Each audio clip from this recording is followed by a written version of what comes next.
Test, test.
Councillor Jackson, Councillor Booth.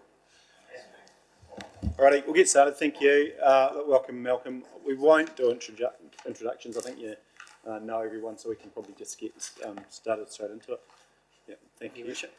So, good afternoon, Your Worship and councillors. The purpose of today's workshop is to introduce you to the representation review process. It will discuss why a review is required, the key considerations in that review, the two elements that are associated with the representation review, which are generally looked at the same time, that is voting method and Maori wards, the appeal and objections process. I'll suggest a potential process for you to reflect on, because this process will roll out over many months, when you allow for appeals, objections, etc.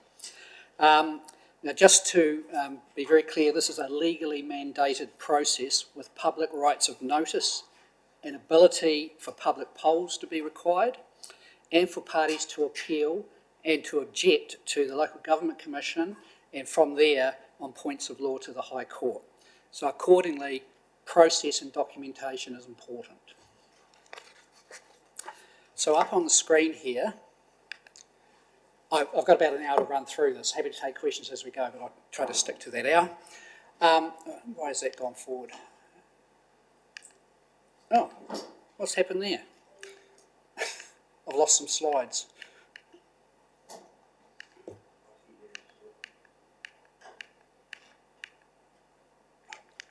Just bear with me for a moment, see if I can get those back. I can't. What should be up on the screen, I don't know why it's not, we seem to have dropped some slides, is the topic. So again, representation review, method of voting, key considerations, Maori wards, community boards, there it is. I don't know why that happened. Consultation, appeals and objections, and then a suggested process for you to reflect on, obviously, decisions today. Does that all make sense, elected members? Any questions at this point? Okay. So, why do we have a review? So this is mandated under the Local Electoral Act 2000. By the way, I've tried to give relatively full slides. I won't read them, but so you've got some good notes to refer to. So it's a statutory requirement. It must occur at least once every 6 years. So the last time, as I understand it, Timaru District Council went through this process was 2018. So you're now in that period again, and it's designed to set the representation requirements for the 2025 election. So the key focus of any representation review is determining the nature of fair and effective representations for communities within a district. Okay,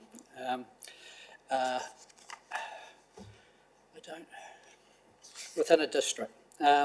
It'll look at things like wards, whether you want wards, how many elected members per wards.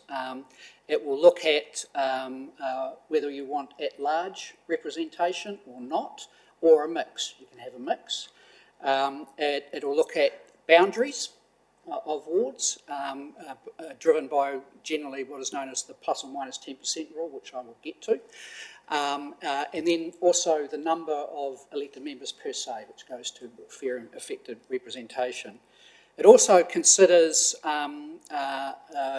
whether community boards are required, and if so, how many and how are they constituted. Now, obviously, this occurs against a context where you already have a set of representations, but nonetheless, you come to it with fresh eyes to determine whether that's still fit for purpose for Timaru District Council, or whether you want to make changes, or whether you are required to make changes due to demographic change.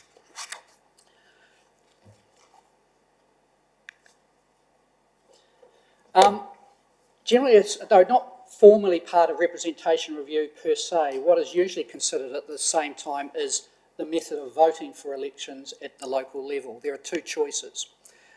There is obviously first past the post, which Timaru District Council currently employs. The other option is single transferable vote, STV, where you rank candidates and then preferences are reallocated to it. It's eventually one or more, depending on how many you're electing, exceeds the 50% mark. Now, whatever you choose, includes a decision formally to continue with first past the post. There is a requirement under the law for you to publicly notify the decision, one way or t'other.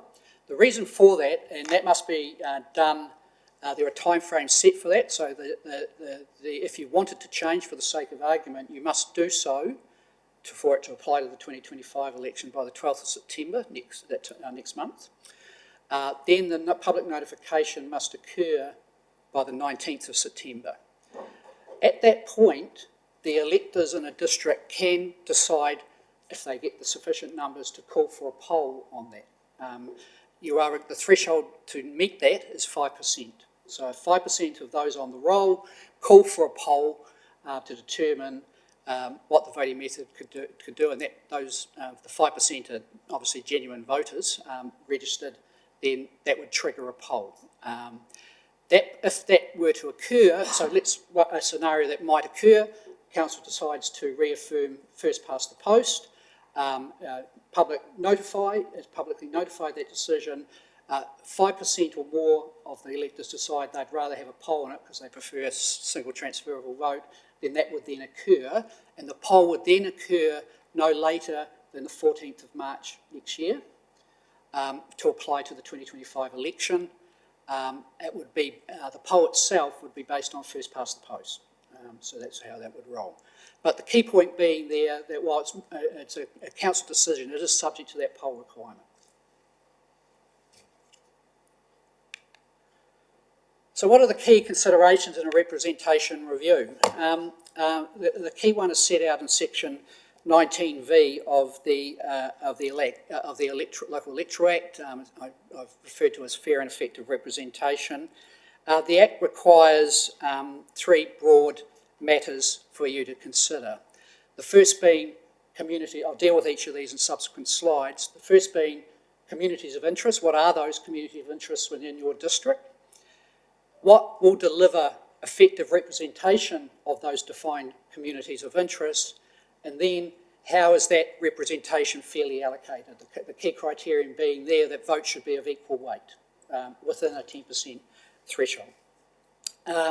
I'll quickly talk to the 10% rule. I'll put it up there on the slide.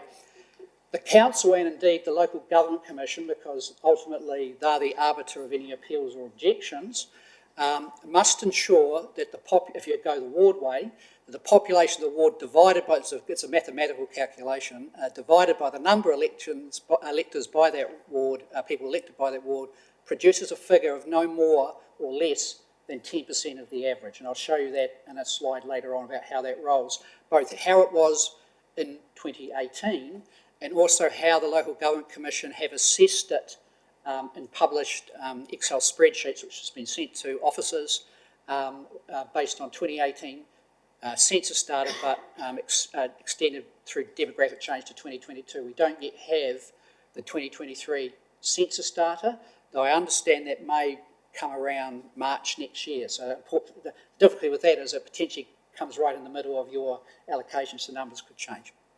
So we need to determine each of those steps. Does that make sense? Any questions at this point?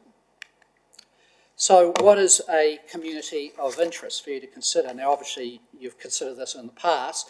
It's not defined in the statute, but the Local Government Commission gives some very useful guidance that officers may make available to you at your request, which they've just republished and updated for a bill that's before the House, which I'll deal with in a minute, to give some guidance as to what that entails. So the way they think about and suggest that elected members think about communities of interest and to define them as such is threefold. First of all, perceptual. Is there a sense of belonging to a clearly identified area or locality? Now, in a district like Timaru, you have population basis, so that becomes a more straightforward thing. It's not necessarily as straightforward in a large metro, for example, when you're trying to define wards, but so there's how do you define that?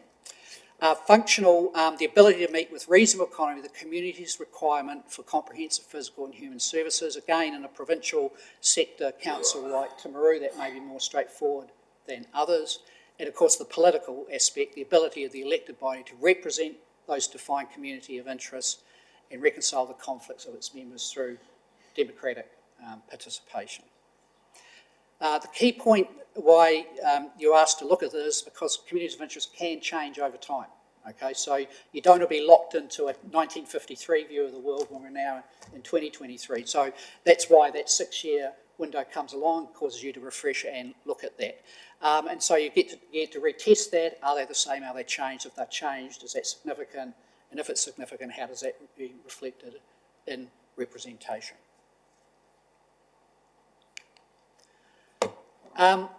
In terms of effective representation, as I say, territorial authorities are under an obligation to ensure that there is effective representation for those defined communities of interest. Within that requirement, you have some flexibility. The statute allows between 5 to 29 elected members in a district, excluding the mayor.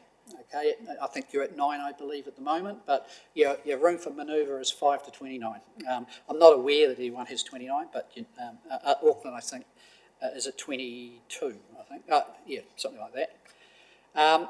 The next aspect from a representation point of view, you need to determine whether you want to continue with a ward system or not, and if so, whether you want to make changes to those wards, either boundaries or including how many elected members per ward you may want to go with.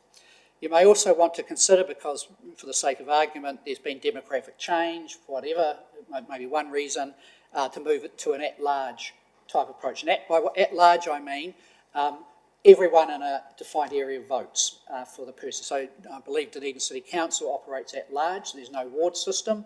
So the first, I don't know how many councils they have, 15 I would say, the first 15 elected are in and everyone else is out. So there's no ward representation. You can do a combination as well. The LGC has provided guidance of what, for those who are looking at large, may want to do. They observe that where at large has gone with, generally the district is relatively compact, so you often see that in metros. There's a shared community of interest at the district level, so again a metro with a smaller geographic footprint, larger numbers, the communities of interest are more together, so that's another reason for that.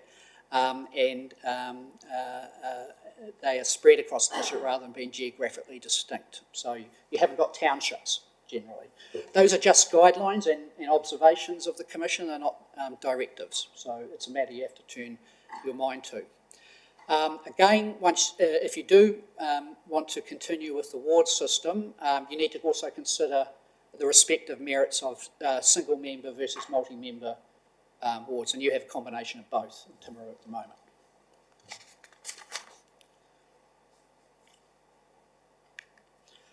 Fair representation of electors is a critical one. This is the application of the plus or minus 10% rule. It will be an issue for you in this representation review, as I'll show you in a moment. Again, the rationale for it is to ensure that all votes are of approximately equal value within that framework. You can, the Act does allow for exceptions from the 10% rule. I lay them out there, I won't go through them. My own view is you should see those as extremely narrow, and probably, I would think at first blush, subject to further work, obviously, they probably would not apply in Timaru unless there's new information you can bring to bear. So even if you went with a 10%, outside the 10% rule, you are required to refer that to the Local Government Commission by doing so that they can essentially check that your rationale for exceeding the 10% rule is acceptable within those 3 sub-bullet points there. So in other words, it's treated as an automatic appeal to the Local Government Commission if you're outside that 10% rule. So what did you do last time? Well, here's the numbers from the paper that went up to the final, that set the initial proposal, final proposals for Timaru last time. You'll see for I've highlighted the 2 figures in yellow. Last time you were perilously close to the 10% rule. So the Geraldine ward was at 9.52% and the Pleasant Point Temuka ward was at negative 8.64. So there wasn't a lot of room, you were under, but not by much. And essentially that says that Geraldine is underrepresented and Pleasant Point is overrepresented, but within an allowable limit.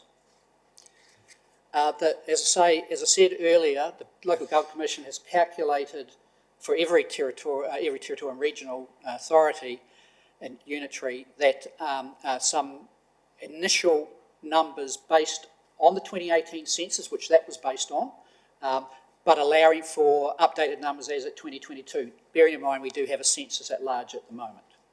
And you're in the red. Okay, Geraldine is now at 15 can't quite read that from here, 15.47, and Pleasant Point is still under, but again, not by much, negative 4.8. So the Geraldine number, assuming for the sake of argument that the Local Government Commission's numbers are verified and accurate, because they're their numbers, not your numbers, then you'll need to turn your mind to the issue of ward boundaries if you wish to continue with a ward approach. For the sake of argument, again, that would probably mean a boundary change between Geraldine and Pleasant Point of around about 500 odd people in order to get Geraldine down and Pleasant Point Tamooga up. Okay, so that means you'll need to look at the various mesh blocks, etc., and figure out where those people live. You'll then have to measure that against your communities of interest, and so on and so forth. But right now, that means that it's not necessarily a straightforward exercise. You're going to have to think about the numbers. Councillor.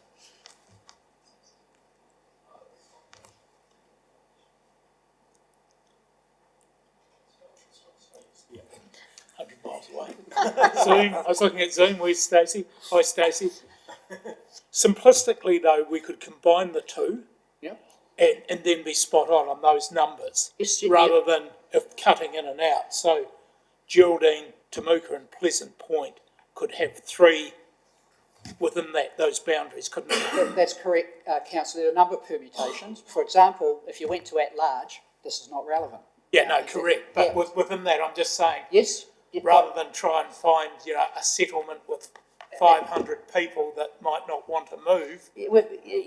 That's true, and I'll come to appeals and objections, so that's a very real consideration, because you can't just move people without understanding the communities of interest point as well. So, for example, you can't pluck a suburb of Geraldine and put it in Pleasant Point. I suspect their communities of interest, that's a farcical example, but you know what I mean. Yeah. Their community of interest would be Geraldine, not Pleasant Point Tamooga. But it may not be farcical, because finding 500 people out there, I mean... Well, again, that's a rough number.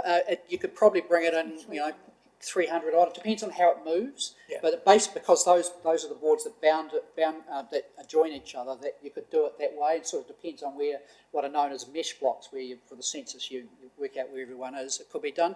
But you're right, Councillor. For example, if you decided to go to a 2-ward system, Timaru and everybody else, then the 10% is sort of vis-a-vis those wards, if you get my drift. So there are a number of permutations, and that's why this is a process to work out what works best for you and your and the people you represent in a democratic context as to what makes sense from fair and effective representation. So there'll be choices. The reason I put up there is to let you know the LGC has already done some calculations, so you know where you stand, at least at the start of the process, but also to let you know that looks like there is an issue there that will need resolution during this process one way or t'other.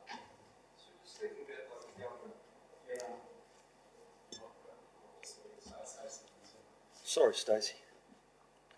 Anyway, just the new local government, the reforms they're talking about, and probably more consolidation of districts, or should I say regionalisation of the districts. And we're looking forward, what is that realistically going to look like for our ward system? Is that, is it going to be more tending towards that the wards will be phased out in a broader, as our areas perhaps expand? So this is all hypothetical, of course. Yeah. So whereabouts, in general, are wards still quite commonly used, or are they being phased out? And, a couple of points, Councillor. First of all, you're correct, it's speculative and hypothetical. You're required to deal with the law as you find it, not rather than as it might be, and so this is what it is. But even say, let's take Auckland, which has been the largest amalgamation over the last years. I think that was 2010 from memory. That's still a ward system, albeit based on a local board system. So that's essentially a ward representation approach, if you want to think about it in that way. An amalgamation proposal that those comments in that, what is a report by a group of people that may or may not land anywhere. So that's all it is at this stage. If it did go to amalgamations of, as I think they are looking to about sort of the number of regional councils from memory, if I recollect 12 or 13 or whatever it was, that doesn't necessarily mean, in my view, there wouldn't be a ward approach. In fact, you can make an argument, particularly if it's a large geographic ward, take for the sake of argument, and I'm merely speculating here, not suggesting anything. So say in the South Canterbury region, Mackenzie, Waimate, Timaru, that type of thing, maybe even Ashburton are in there. That's a large geographic area with different defined communities of interest. You could make an argument for the township of Waimate, the township of Ashburton, Fairlie, whatever. You could make a case that that is appropriate to a ward system. That wouldn't be unusual in my view. Equally, you could go at large. So I don't think amalgamation per se drives a move away from wards. In fact, you could argue it could potentially accentuate it, I would think. Yeah. So when we say we've got an issue there with, say, Geraldine, it looks like it needs 0.5. So would you, and you adjust the boundary, you simply move some roads around, is that what you do? No, the way they work it is they have these defined areas which are called mesh blocks for census purposes, and you know how many people are living in each of those blocks. And so you can measure that, and so you can, based on the boundaries of those blocks, you can move the boundary. It's, for example, so the Geraldine ward has a hunk that comes down off the side, the right side down towards the area. So, you know, I don't know what those numbers are, but say you move the boundary up to, say, the state highway there or something, they would just simply move from one ward to another, and I don't know how many people live in that particular mesh block, but let's, for the sake of argument, say it was 500 odd, you'd solve your problem there through a movement like that. So you look at the various permutations, that's assuming you keep a 3-ward system, and you assumes you keep the representation per ward as it is now. So say, for example, you wanted to move to 29, which you could do. You then have to figure out how that played out versus all the representation. So there are, as I say, there are a number of permutations here. So I've just suggested to you the most immediate one is if everything stayed constant, that is 3 wards, 9 members, 126, then the probable way of addressing that plus or minus 10% issue is a boundary change of some kind. How major that is depends on how it moves the numbers. I'd just say if you do the quick arithmetic, 500 odd people from Geraldine into Pleasant Point to Temuka would solve the problem in that regard. That may not be the right solution though, I emphasise that, which is why you have to go through the process, why consultation is required to determine people, why you also have to overlay the effective representation, fair representation and communities of interest aspects of the test as well. So, and those are all important because appeals can be based on any one of those aspects, or all of them. And ultimately, as a former lawyer, if you should treat this process, in my advice, as potentially appealed to the LGC, so eventually you'd have to make your case to the LGC and they'd come in and form. So you have to have good arguments as to why you've made the decisions you have and hopefully appropriately documented. Yeah. So that's the test and the tension in the system. Yeah. So, thanks. Now, the other aspect that you may or may not wish to deal with this time round is the issue around Māori wards. Now, I say this because, just before I get into what your decision rights are there, just be aware that currently before Parliament is an amendment to the Local Electoral Act. Not yet, I looked yesterday, I think it's a committee of the whole stage, so it's imminent. And I would assume that it will be passed prior to the Parliament rising at the end of August. There is a supplementary order paper to that amendment bill, which delays the change that is mooted there till after the 2025 election. Okay, and I'll get, so what you do now, you can resolve as a territorial authority to create one or more Māori wards. Okay, that's your decision. If you're going to do that and you want that to apply to the 2025 election, you must do so by 23rd of November this year. After that date, you can still do it, but it wouldn't apply to the 2025 election, it would be the 2028 election. If you do decide to create a ward or wards, then you obviously have to go through the representation requirements and that sort of thing. Now, prior to amendment legislation that happened within the term of this last Parliament, I believe, from memory, there was a public poll right on this. So if you either agreed to create a Maori ward or chose not to create a Maori ward, there was a right for electors to ask for a poll on this issue. And in some areas, particularly in the North Island, from as I recall, that did occur when councils decided to create a Maori ward. Those requirements have all been repealed. So the decision is yours alone.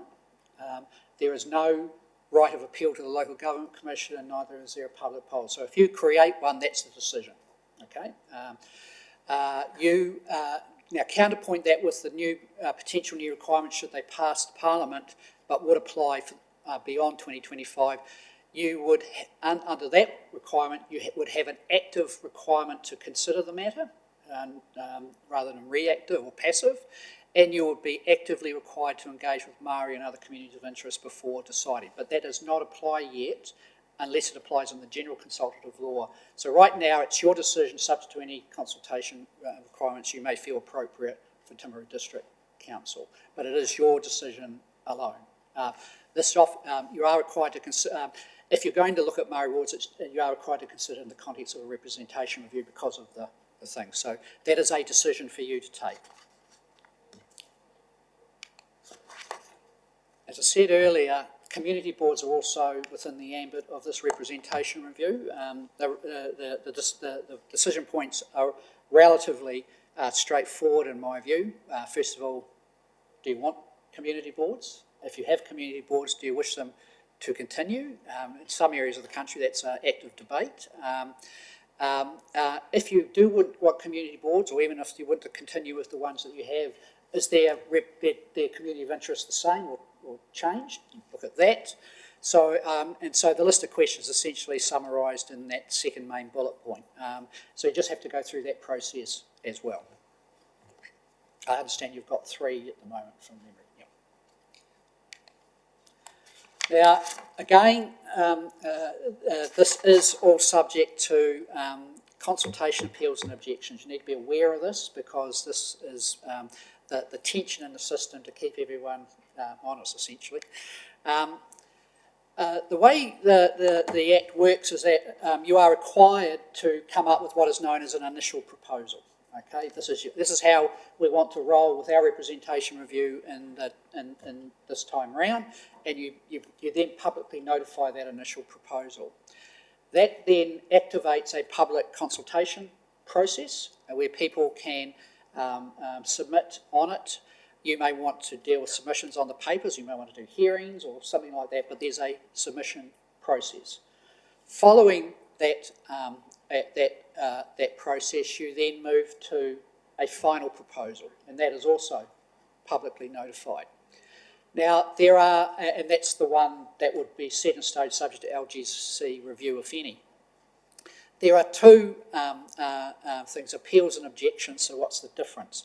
An appeal is someone who's made a submission on the initial proposal, okay, can appeal against it, okay? So if they haven't made a submission on that initial proposal, they have no right of appeal.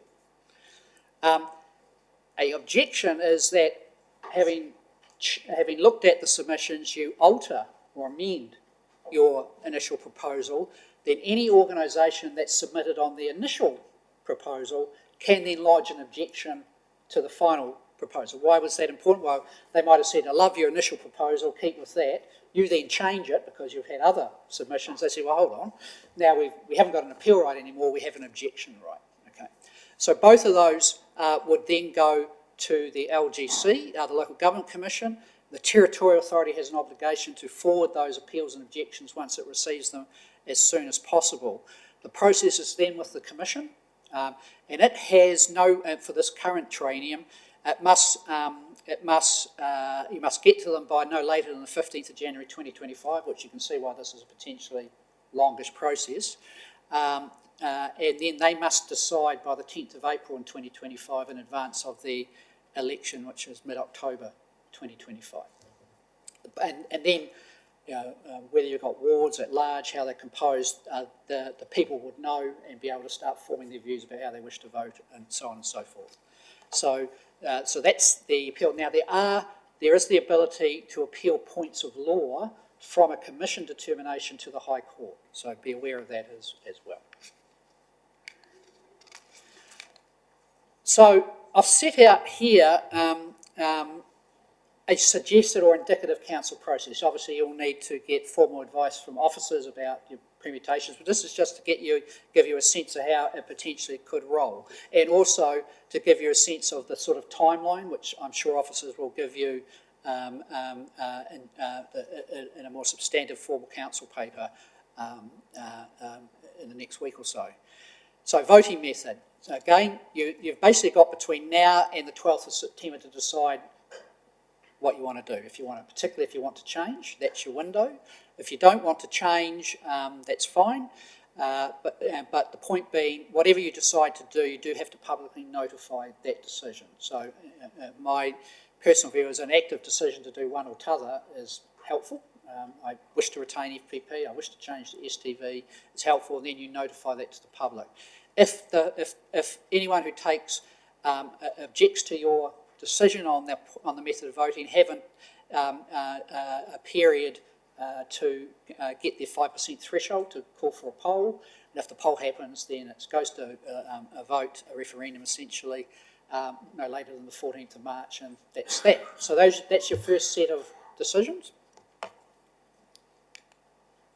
For Maori wards, again, if you want a Maori ward for the 2025 election, then you have between now and the 23rd of November to decide on that. How you decide on that, obviously you'll need to reflect on, do you want to do workshops, council meetings, what form of consultation. My own view is that you want to have a think about that with reference to your significance engagements policy. You know your mana whenua better than I do, so you can make that decision as you think fit. Bearing in mind, your decision is final on this matter going forward. And so, if you want it 2025, that decision must occur within by 23 November this year. Now, the review itself, I divide into sort of three, really. The way I think about it and sort of offer for your reflection is to think about the period between essentially now and when you finally decide to do an initial proposal, which is the first formal indication to the community about what representation requirements you wish to see for the 2025 election. Think of that as preliminary consultation, okay? Now, what you do within that period obviously is your call. It may be that you want to just consult within elected members, including community boards, about how they feel about things, what people think, but you could also, it's not inappropriate in my view to consider what public input at that stage might you need, if any, bearing in mind they have formal consultation input after the initial proposal. So you can get a sense about where do people sit, what do they want to do, and that may help inform your decision on the initial proposal. Particularly if, for example, you're looking at whether or not you want to amalgamate wards or change boundaries or things like that. So you've got that. Now, unfortunately, the period is flexible. You're not allowed to make an initial proposal prior to 20 December, okay? So you can do preliminary work, but you can't formally go with an initial proposal before that date. And then you must do it by the 31st of July 2024, okay? So you've got the appeal. So if someone or a council, for the sake of argument, felt it was in good shape, this proposal was pretty straightforward, it was ready to go, it could go on the 20th December, and the process will kick along, obviously, at a much earlier rate than someone who's deciding to do it in late July, okay? But what that means is that the consultation on the initial proposal goes beyond that, and then you've got your appeals and processes beyond that potentially. So that's your window there for preliminary. The key determination, that ends on whatever date you choose to select for making your initial proposal. Your then second period and this is the more formal aspect, is your formal initial proposal is out in the public. There will be a period that you allow for public submission. You may want to inform the public about the choices you've made and why, and then you'll get that feedback. You must issue your public notice no later than the 8th of August. Okay, so if you wait till the 31st of July, you've got to do it within essentially 8 days or so. You can't wait 14 days at that point. So you must do it by the 8th of August. Then the submissions come in, if you get any, and you must consider them with an open mind, as per the usual rules. And then, having considered, you may want to even hold hearings on them if you felt that was the best way to proceed. Then once they're in, you get to essentially the nitty-gritty decision, and that is your final proposal. And you've got to do that within 8 weeks of the submission date closing. So that date was determined by your initial proposal date, so I can't give you a firm date. You can go straight to the final proposal. I've said subject to appeals and objections, but obviously if there are no submissions, there can't be an objection. Give public notice of the final proposal. And then, if there have been submissions and there's an opportunity for people to appeal and object, then they can do so up until 3rd of December 2024. Okay.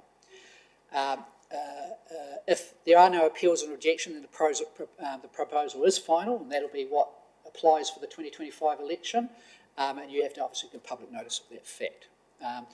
As I said earlier, if there is an appeal or objection, the process and procedure continues. It then moves to the Local Government Commission, chaired by former Mayor Brendan Duffy and his team there.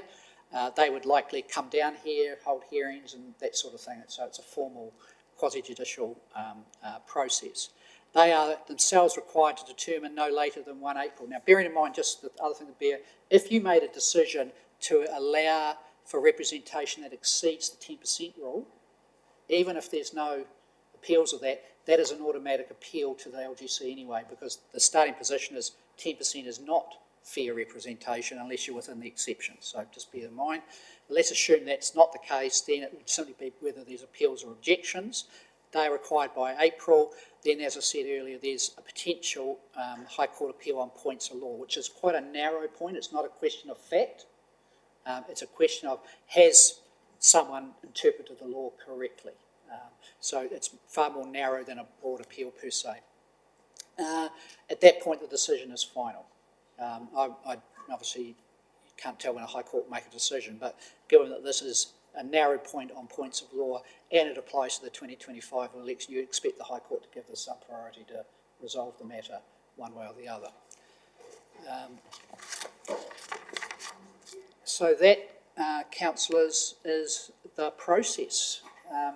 It is a formal, so just to reiterate, it is formal, it is legally required, there are rights of appeal and objection, and you've got a number of decisions to make, starting from as early potentially as next month through to probably the most significant one being the initial proposal no later than 31 July, and then obviously the final flows from that.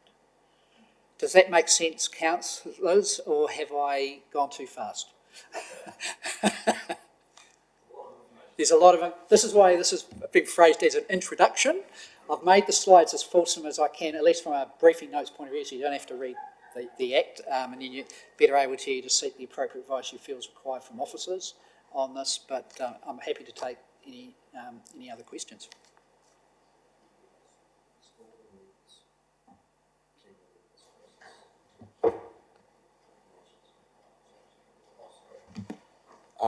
So a question for Mayor Bowen. Is Paul's team going to lead the process for us in terms of providing information in terms of geographic spread and all of that sort of stuff, so we can make those informed decisions, or who's doing that? Basically, what's the next step? Oh, here comes Jackie. No? Sorry, I couldn't hear the question. Yes, it sits within the governance function effectively. Yeah, so my team will be leading the piece of work with the support of Malcolm. The next steps, effectively, we've got to make some decisions in a formal setting around the process. So the next step is effectively a paper back through council, So isn't it? the first report will be brought to the 5th of September meeting, where you'll be deciding on the voting system. And then a further one in the October meeting for the Murray Wards, and decision at that time. And then we're just working on the rest of the timeline at the moment, but we'll present that to you as well, so you can get a better feel for when the pressure points are and when the decisions will be being made. Is there any reason why we can't wrap those up into one? The So voting and we the have to Murray do the Wards, voting system by the, like, the 5th timing? of September, that's the timing. Yeah. There's a bit of work we need to do around the Murray Ward stuff, we can't just, go take that to the 5th of September, we just need a wee bit more time to work through. Just for that report, I'm quite keen to see what the rest of the country do, like how many do FPP, how many do STV, and I'm actually quite keen to see a worked example. I don't know if you keep previous election results or not, or votes, because I remember, and this is not personal, but I remember an instance in Temuka when Paddy stood for council and the community board.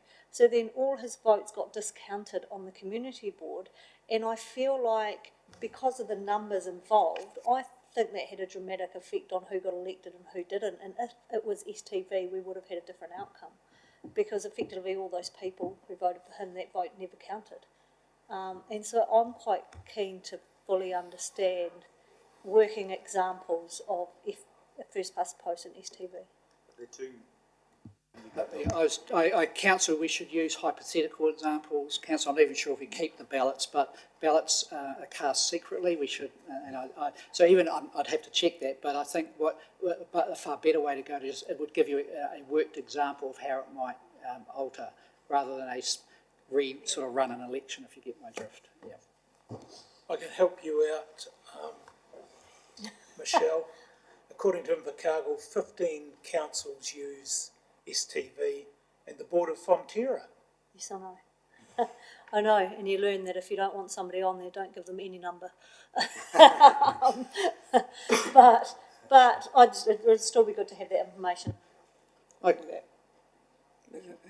could give you my example. I won an STV election once and showed how it went through about 9 iterations and happened. So what they do is simply rank, I think there were 9, whatever it was, candidates. The bottom one drops off, and if the person has selected a second preference, they don't have to. Okay, so if they haven't selected a second preference, the vote is essentially discarded. If they have voted the second preference, then that gets re-elected, and you figure out if someone's got 50%. Wasn't, that one drops off.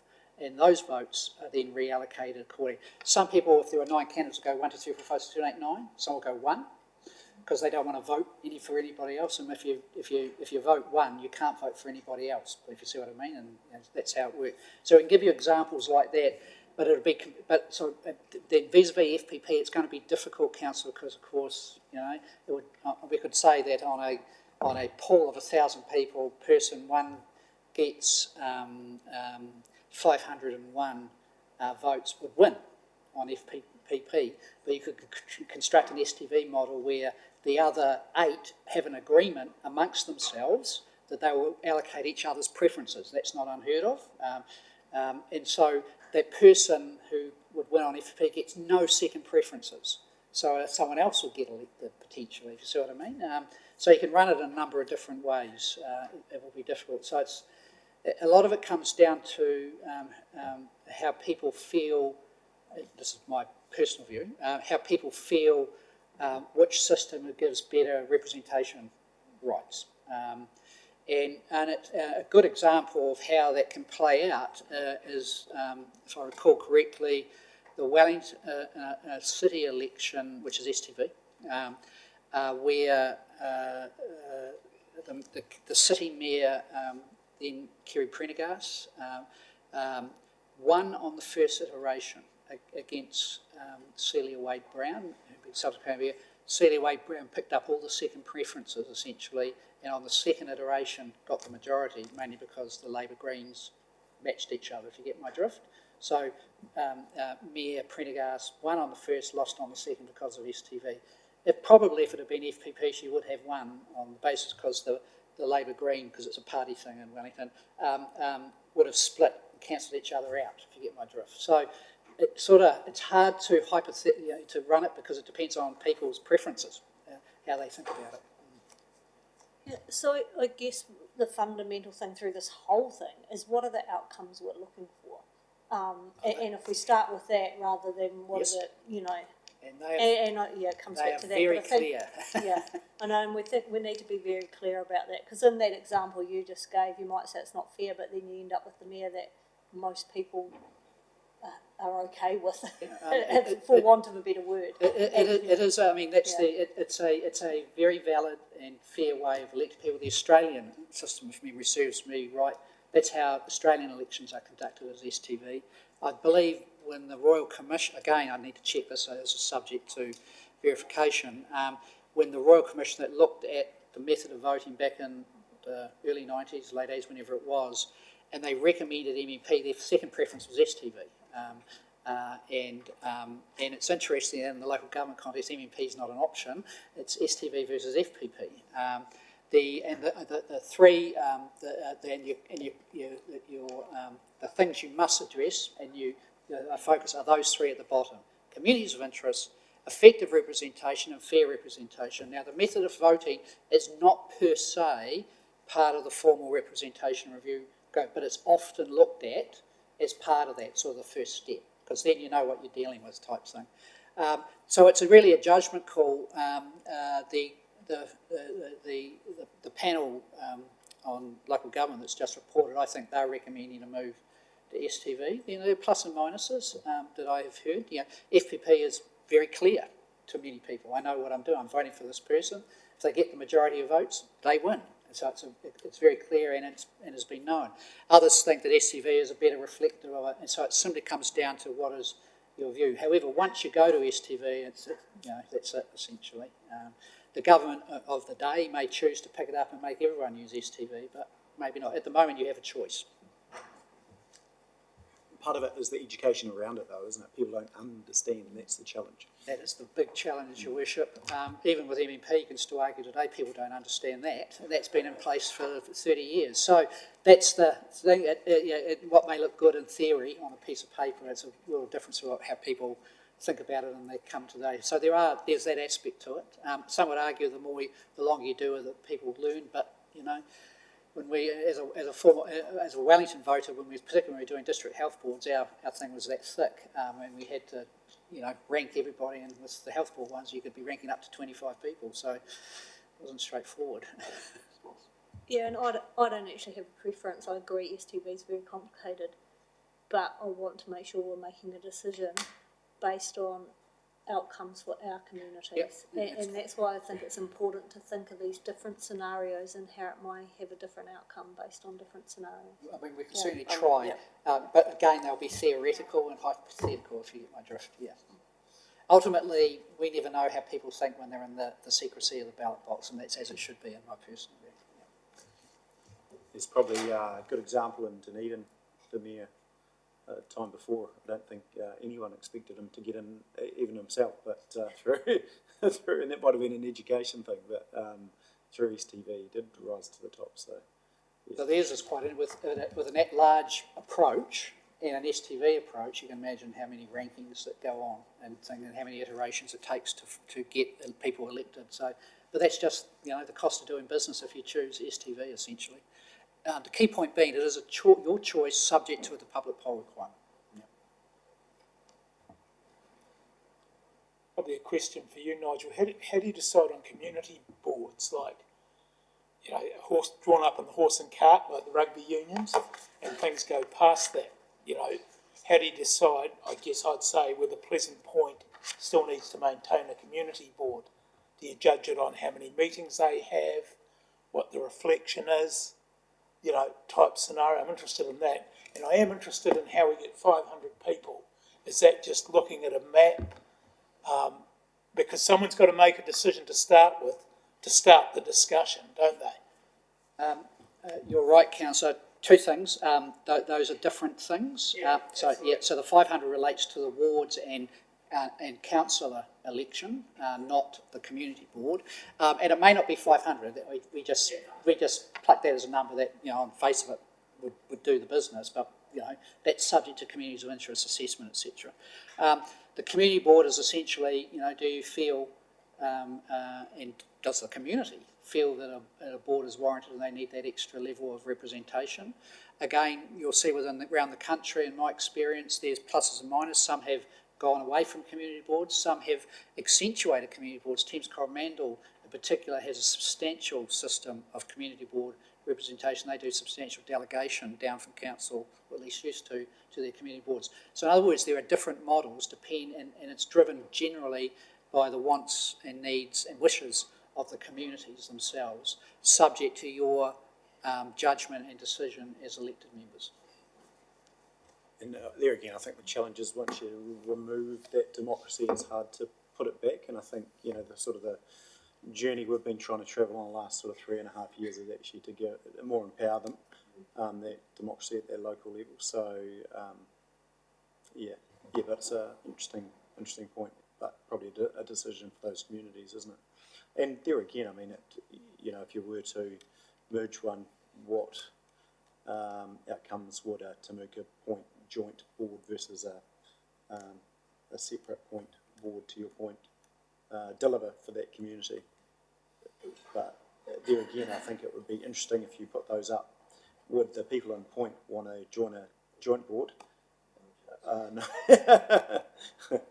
No, and that's what, Councillor Lyon was fighting for a long time, wasn't it? It was around representation for those small communities.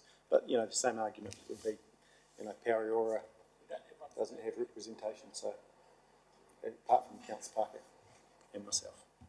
I would suggest it's not about representation but outcomes for those communities. Yeah. And I would judge the merit of them based on the outcomes they've delivered for their communities, would be my way of looking at it. How you measure that's difficult, but If I can go back to some of that demographic information, I'd really like to see that if we could. And I don't know what the changes have been over the course of time, even Fairview, Otapua, Beaconsfield, all of the West Timaru.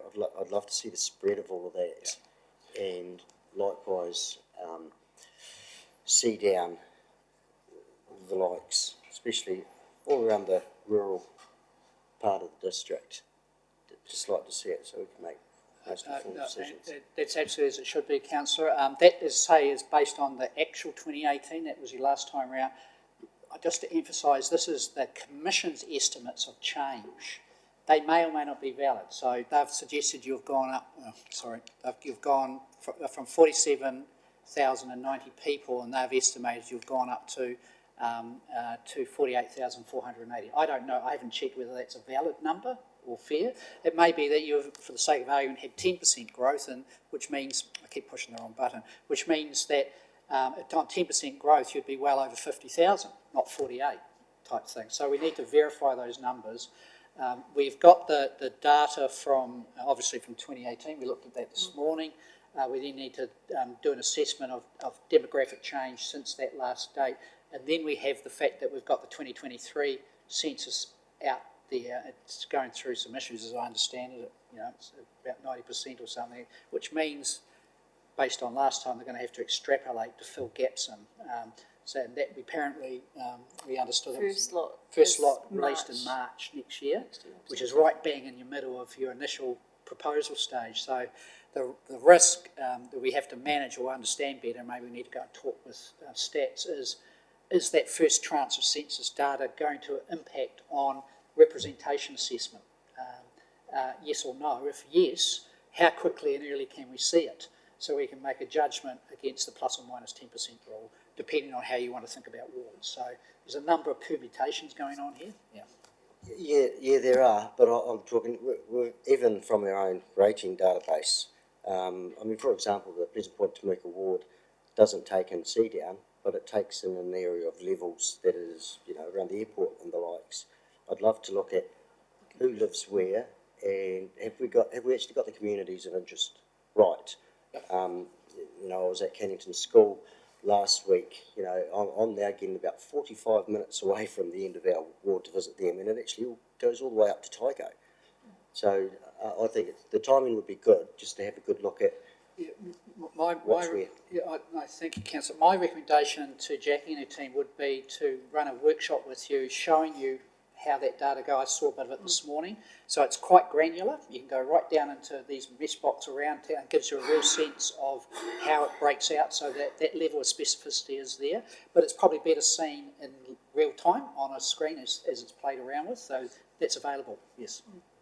So, Often you just have to have a look at the colour of the letterboxes and you know when it gets a little bit more tribal one way or the other. It looks like you can actually go on Statistics New Zealand and have a look at some of those mesh blocks. Yeah. So if you go to Statistics New Zealand website, you can get into all those wards and how they look like and what those mesh blocks look like for those wards, and you know where you can decipher one off to the other or add or subtract or whatever to make things work for you. So there's heaps out there. I've been there though, that doesn't seem to specific. Oh, sorry, Scott. No, you're right, mate. We share this, mate. So I mean, turn it off though. That was the thing. that's all right. Flick it off. Just about shared the wall here. For you and me. Well, and join us, mate. Aye. We've got a much better rugby team. Anyway, yeah, but there's more information within our rating database, I am sure. yeah, I know. Yeah. What I saw this morning, I was pretty impressed by. Yeah. Yeah. Are there any other questions, Your Worship, Councillor? Stacey, have you got anything, any questions? No, I'm all good, thank you.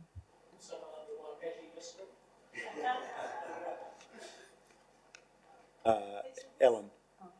I guess the situation there last week was that actually, because there was only two people put their name forward, so Yeah. elected. I hear that. Well, I know I was going to open a can of worms here, but you know, But you know, really, no one voted for you, and you're sitting here at the table, I mean, which I'm sure, Stacey was not happy about. But anyway, I could say a lot, but I'm not going to because I'm on Zoom. But I love your thinking, Alan. yeah. So I guess that's I guess you've got to look back and see what's happened to see if you're satisfied with looking forward. And I guess about all those other people in those areas, while we represent them, they don't get to have a vote for the people in the other areas. Yet we are actually representing them.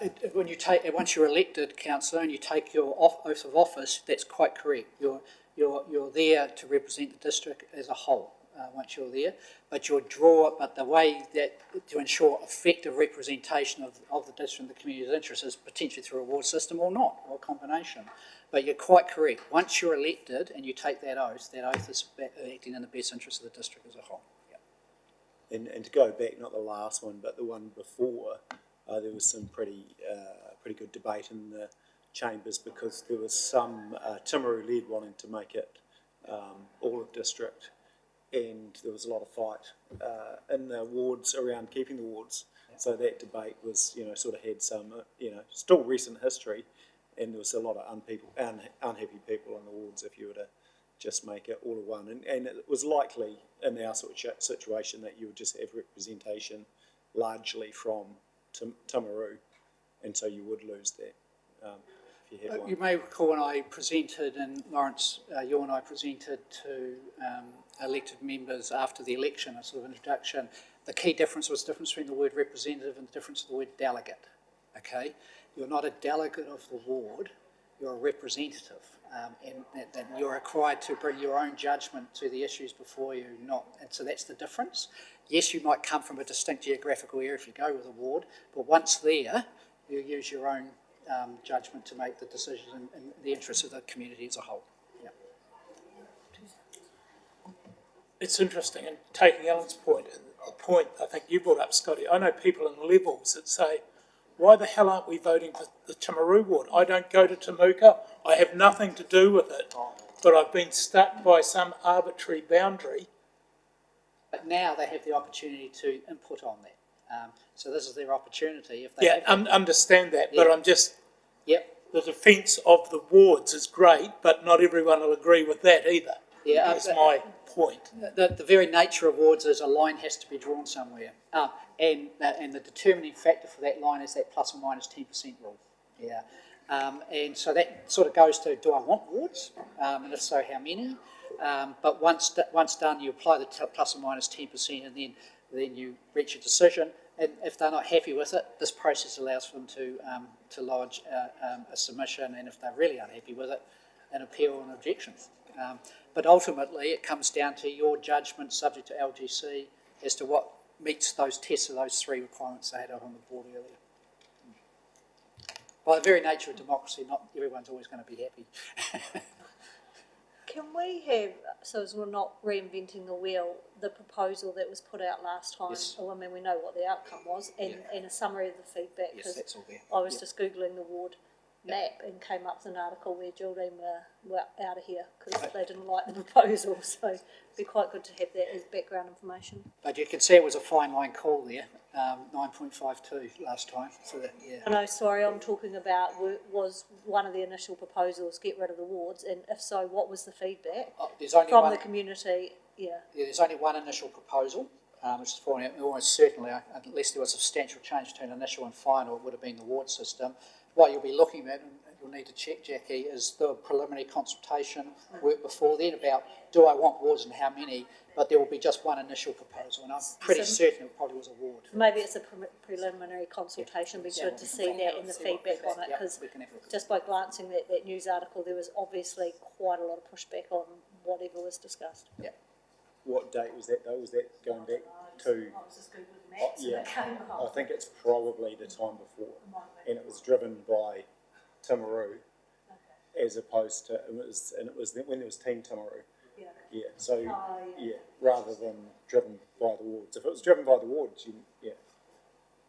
Otherwise, it's that comes across. Well, I mean, the decision will be what it is, but the Timaru takeover, if you like. Happy to get some historical information for you to have a look They through, should be so well we can get that loaded up to the hub for you. I guess the question is, are they effective, and are they fulfilling the purpose of what you expect of them? So, and if they're not, there's no point having them. So, I think are they successful? They either are or they're not. Yeah, so you're talking about community boards as opposed to the wards. So you've got two things that sit within that. So you could have the wards, but without the community board representation effectively. So they're two different decisions. Whereas the sort of discussion just then was about the at large and getting rid of the wards, and then the community boards would be done with as well. But the point being, is it effective having those representation by geographic boundary, and then the community board is are they, to your point, it's about cost benefit analysis as well, and you do have to put the numbers over it. Cost of a community board is 100K, roughly, plus support. So what are they achieving? Are they achieving anything more than we could achieve as a, so there's probably a cost saving of 300K if you cut them. But the other question is, and you're not always going to measure it, in financial terms, is what benefit do you get by having that representation? I don't think it's ever been about probably 300,000. It's about them feeding back localised information for action, for stuff for their own purposes. Yeah, and that's what I said. The theme of the last certainly while I've been the mayor, is actually trying to build these guys up to make them more empowered and being able to work for their community as opposed to take away. So that's my view. I think there's an element too of engagement from your community and feeling a part of something bigger, and if we do away with either wards or community boards, we're just going to destroy that, and people will just lose interest in what council's doing. Or there's a risk of that. I'm not saying they will, but there's a risk of that, and so to me sometimes it's about that engagement, and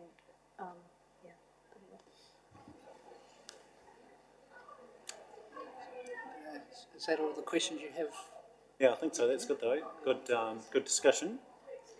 Yeah. So the officers will start the process from here and come back with information you've requested in the first set of decisions in the next council meeting, I understand. Can we just get, have you got a copy of your slideshow that we could? We'll Yes, get that loaded yeah, up for you. Yeah, cheers, thank you. Yeah. And as I say, I've written it so there's, without having to rewrite the statute, I've tried to get the key points. Yeah, we'll get that all loaded for you. Cool. Brilliant, thank you, Malcolm, thanks Thank you, team. thank you for your time. We'll be back at 2 for citizenship.